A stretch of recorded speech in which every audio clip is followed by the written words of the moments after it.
The July heat pressed down on my parents' backyard as I flipped burgers on the grill. My daughter, Maya, sat on the patio, her laptop balanced on her knees, fingers flying across the keyboard.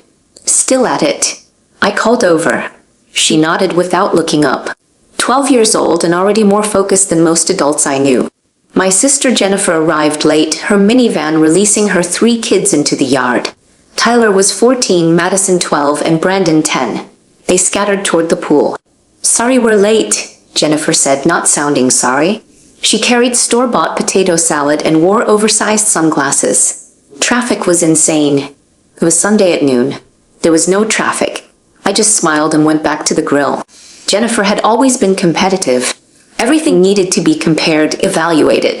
When I bought my first house, she bought bigger. When Maya was born, Jennifer spent the hospital visit talking about how advanced Tyler had been. "Where's David?" Mom asked, meaning Jennifer's husband. "Golf tournament. Big client thing." Jennifer waved her hand dismissively and headed straight for the cooler. The afternoon progressed normally. Kids splashed, adults traded stories. Maya stayed on the patio with her laptop. "What's she doing over there?" Jennifer asked around 3 o'clock. "Working on a project." "A project?" "It's summer vacation." I shrugged. "She enjoys it." Jennifer's expression shifted into that mix of skepticism and superiority. "You know, too much screen time is terrible for developing brains. Madison only gets 2 hours a day." I didn't take the bait, but Jennifer wasn't done. She walked over to where Maya sat. "Hey, sweetie," Jennifer said. "What are you working on?" Maya glanced up briefly. "Code." "Code? Like computer code?" "Yeah." Jennifer laughed. "That's cute. Tyler took a coding class last semester. Got an A. He could probably help you if you're stuck." "I'm not stuck," Maya said quietly, her eyes back on the screen. I started walking over, some instinct telling me to intervene, but I was too slow. "You've been on that thing all day," Jennifer continued. "Why don't you take a break?" "I need to finish this." "Finish what?" "It's just a hobby. You're 12. Jennifer's tone had shifted to irritation. Maya didn't respond, her fingers still moving across the keyboard. That's when Jennifer made her move. "Actually," she said, reaching down toward the laptop, "Tyler's tablet died and he's bored out of his mind. Why don't you let him use your computer for a bit? My kids need it more than you do right now." Maya's hands stopped. She looked up at Jennifer with an expression I'd never seen on my daughter's face before. Something cold and calculating. "My kids need it more?" Maya repeated slowly. "Well, yes. You've been hogging it all day, and Tyler is actually interested in technology. He wants to check his gaming stats." The entire patio went quiet. Everyone was watching. Maya smiled. It wasn't a nice smile. "For what?" she asked. "They can't even turn it on." Jennifer's face flushed red. "Excuse me. Your kids, they can't turn on my laptop. It requires biometric authentication and a 16-digit passkey. Even if they could get past that, they wouldn't know what to do with what's on here." Everyone froze. Jennifer's mouth opened and closed. "That's incredibly rude. I'm your aunt and I'm asking you nicely to share." Maya closed her laptop and stood up. At 12, she was already almost as tall as Jennifer. "This is why Dad bought it." She walked to the patio table and opened the laptop. The screen showed lines of code, graphs, data visualizations, and a complex dashboard. "What is that?" my mother asked, moving closer. "It's an application I've been developing," Maya said calmly. "It's a resource management system for small medical practices. It tracks patient scheduling, inventory, billing cycles, and automates appointment reminders. I started building it 6 months ago." The silence was deafening. "You built that?" Uncle Robert asked. He owned a dental practice. "I'm still working on it. The version I'm finishing today will be submitted to the Youth Technology Innovation Competition next week. First place is a $50,000 scholarship and mentorship with software developers at." Jennifer's face had gone from red to pale. "You're 12. I know how old I am." Maya's voice was perfectly even. "I also know that Tyler failed his intro to coding class. Madison told me at party. She said he copied his final project from YouTube and still got a C." "That's not," Jennifer started. "And I know your kids can't turn on my laptop because last Thanksgiving Tyler tried to use it while I was in the bathroom. He guessed the password wrong 5 times and locked himself out. I had to reset the entire security system. I stared at my daughter. When had this happened? How had I not known? Maya turned the laptop around so everyone could see the screen better. This module here handles insurance verification. This one manages supply reordering based on usage patterns. And this section creates automated financial reports. Uncle Robert, you said last month that your office manager spends 6 hours a week just on scheduling conflicts. My app would reduce that to about 20 minutes. Robert leaned in, his eyes wide. Are you serious? I'm happy to show you the demo. I've been testing it with Dr. Patterson down the street. She's a pediatrician.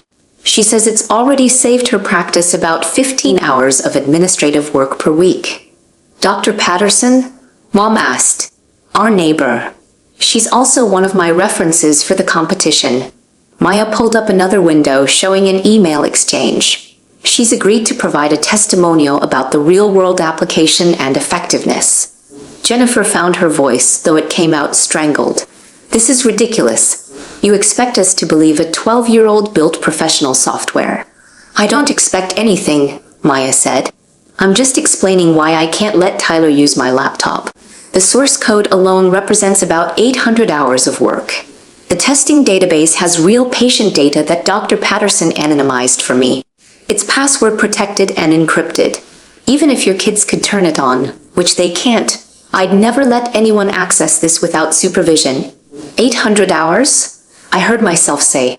Maya looked at me, and for the first time, I saw nervousness flicker across her face. I know I should have told you more about it, but you bought me this laptop for my birthday and said I could use it however I wanted. So I did. My head was spinning. I'd bought her the laptop because she'd asked for it, shown me her grades in computer class, and convinced me she was serious about learning programming. I thought she was taking online tutorials, maybe building basic websites. Not this. Let me get this straight, Uncle Robert said slowly. You built a medical practice management system from scratch. At 12. The database architecture is adapted from open source frameworks, Maya said, like that was supposed to clarify anything. But yes, the application layer, user interface, and integration protocols are all original code. About 42,000 lines so far. Tyler had wandered over from the pool, dripping water on the patio. I don't get it. What's the big deal? It's just a computer program. Maya looked at him. Tyler, can you code in Python? I mean, a little. We learned some in class. Can you implement a RESTful API?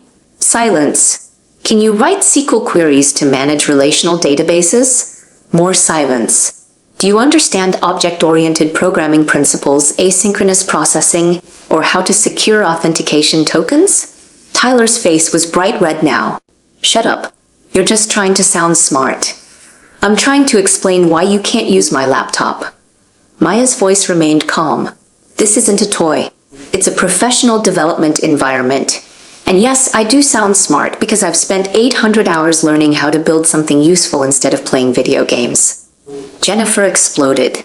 How dare you speak to my son like that? This is exactly what I'm talking about. You've let her become arrogant and antisocial, staring at screens instead of developing normal social skills. Jennifer, my father said quietly. It was the voice he used to use when we were kids and things had gone too far. Maybe sit down. I will not sit down. She's being incredibly disrespectful and nobody's correcting her. She's answering your question, I said, finding my voice finally. You asked why she couldn't share her laptop. She's explaining. By insulting my children. By stating facts, Maya said. I wasn't trying to insult anyone. Tyler asked what the big deal was. I explained. The competition judges will ask me similar questions. If I can't answer them clearly, I won't win.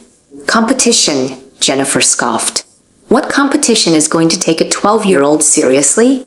Maya pulled up another window. The Youth Technology Innovation Competition is sponsored by the National Science Foundation and Google.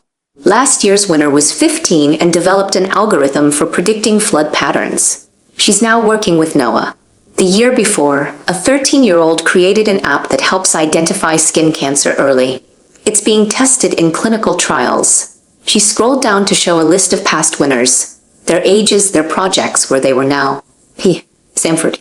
starting their own companies, getting patents. The preliminary judging is based on submitted code and documentation, Maya continued.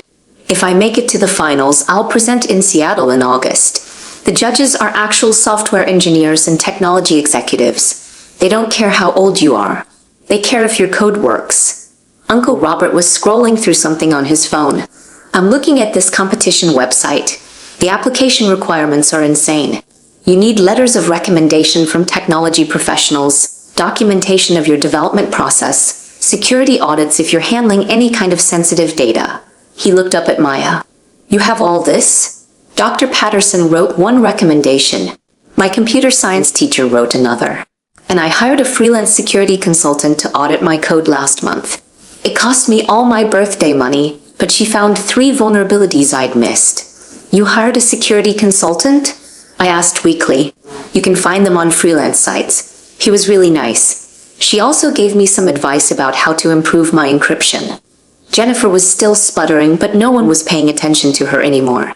My mother had pulled up a chair next to Maya, asking questions about how the app worked. Uncle Robert was taking notes on his phone. My father was looking at me with an expression I couldn't quite read. Tyler had slunk back to the pool, his face burning. Madison and Brandon were watching from a distance, whispering to each other. So when you said you were working on a project, I said to Maya, you meant this. The whole time. She nodded. I didn't want to say too much until it was done. What if I couldn't finish it? What if it didn't work? I wanted to have something real before I told everyone. This is definitely real, Robert said. Maya, I'm serious about wanting to see a demo. If this does what you say it does, I know at least a dozen dentists who would pay for something like this. The competition rules say I can't commercialize it until after judging, Maya said. But if I don't win, or after I do, I was thinking about licensing it. I've been reading about how to set up an LLC. Of course she had. Jennifer grabbed her purse. We're leaving. I don't have to sit here and watch my children be humiliated by some show-off who thinks she's better than everyone. I don't think I'm better than everyone, Maya said quietly. I just work really hard at something I care about. Come on, kids. Jennifer shouted. Get your stuff. Now. Tyler, Madison, and Brandon scrambled to gather their things, shooting glances at Maya that ranged from resentful to awed. Jennifer herded them toward the minivan, her face tight with anger. At the car, she turned back. You know what? I hope you lose. I hope you get to that competition and realize you're not as special as you think you are. Real life doesn't reward arrogant little girls who talk back to their elders. Maya didn't respond. She just sat back down at her laptop and resumed typing. Jennifer slammed the minivan door and peeled out of the driveway. The rest of us stood in awkward silence for a moment. Then Uncle Robert laughed. Well, that was something. I'm sorry, I said to Maya. I should have stepped in earlier. She shrugged, not looking up from her screen. It's okay. Aunt Jennifer's always like that. Still. And I'm sorry I didn't know more about what you were doing. Maya, this is incredible. Now she looked up and she was smiling. A real smile this time. You really think so? Are you kidding? I'm terrified and proud in equal measure. My mother came over and hugged Maya from behind. When do you find out about the competition? Preliminary results in 3 weeks. Finals in August if I make it. You'll make it, Robert said confidently. And when you do, I'm buying everyone tickets to Seattle. We're all going to watch you win. Maya ducked her head, embarrassed but pleased. I might not win. But you might, my father said. And that's what your aunt can't stand. The possibility that you might actually be as good as you think you are. We finished the barbecue with a lighter mood, though Jennifer's absence left an obvious gap. Tyler had forgotten his water bottle, and none of us felt like calling to return it. Later, after everyone had left and Maya was still working on her laptop at the kitchen table, I sat down next to her.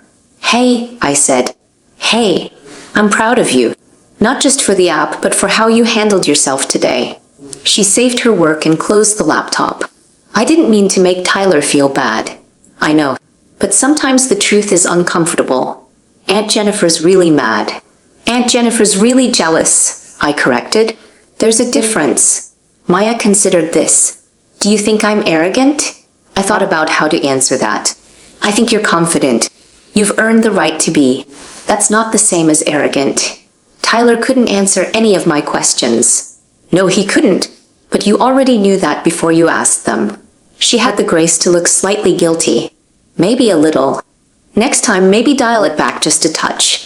You can be right without making someone else feel small. Okay. She paused. Dad. Yeah. Thanks for buying me the laptop. I smiled. Thanks for using it for something amazing. 3 weeks later, Maya got the email. She'd made it to the finals. Top 15 out of over 3,000 applicants nationwide. I called everyone to share the news. My parents cried. Uncle Robert immediately booked flights to Seattle. I didn't call Jennifer, but somehow she heard anyway. The next family gathering would be interesting.